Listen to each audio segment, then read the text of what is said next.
Hello friends, আমি আবার ফিরে এসেছি মায়ের রান্নাঘরে। আজকের আমি ডিম ভুজিয়া করছি। তোমরা সবাই চিনতে পারছো কি আমি জানি না, কিন্তু অনেকেই হয়তো চিনতে পারছো আমি মনে করছি, কারণ এটা হচ্ছে মাছের ডিম। যে কোনো মাছের ডিম নিতে পারো, কাতলা মাছ, পোনা মাছ, যে কোনো ডিম। ডিমটাকে একটু ভালো করে মাখাবে, লবণ লঙ্কা টঙ্কা দিয়ে ভালো করে মাখিয়ে নেবে।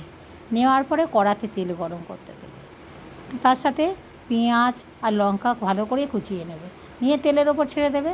একটু কালো জিরে দিয়ে দেওয়ার পরে এটাকে ডিমটাকে ঢেলে ভালো করে এরমভাবে ভাজতে থাকবে। কিন্তু দেখো এরমভাবে নাড়াচাড়া করবে।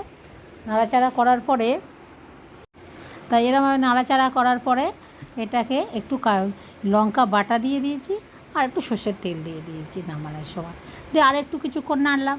নাড়ানোর পরে এটাকে ভালো করে নামিয়ে ফেলবো। ভালো করে ফ্রাই কিন্তু করে নেবে তোমরা এইভাবে নেড়ে চেড়ে। কিন্তু আর একটা কথা বলি, তোমরা কিন্তু সাবস্ক্রাইব, লাইক, কমেন্ট, শেয়ার কিছুই করছো না। ফ্রেন্ডস কি পছন্দ হয়নি? হ্যাঁ, আর তো জানি না আমি কেমন ভালো বলতে পারি কি খারাপ বলতে পারি, আমি হয়তো ভালো পারি না। তার করে তোমরা সাবস্ক্রাইব করবে না? প্লিজ তোমরা কিন্তু সাবস্ক্রাইব অবশ্যই করে দিও এই ফ্রেন্ডকে। তা বলে আমি সবাইকে বলছি না, অনেকেই করছো না এই কথাটা, একদম সাবস্ক্রাইব করছো না। প্লিজ তোমরা সাবস্ক্রাইব করো, আর এইভাবে মাছ ভেজেও সাইডে নিয়ে মাছের ডিমের সমেত খেয়েও খুব ভালো লাগবে, মুড়ির সাথে, ভাতের সাথে এবং পরোটার সাথে সব কিছুতেই চলবে।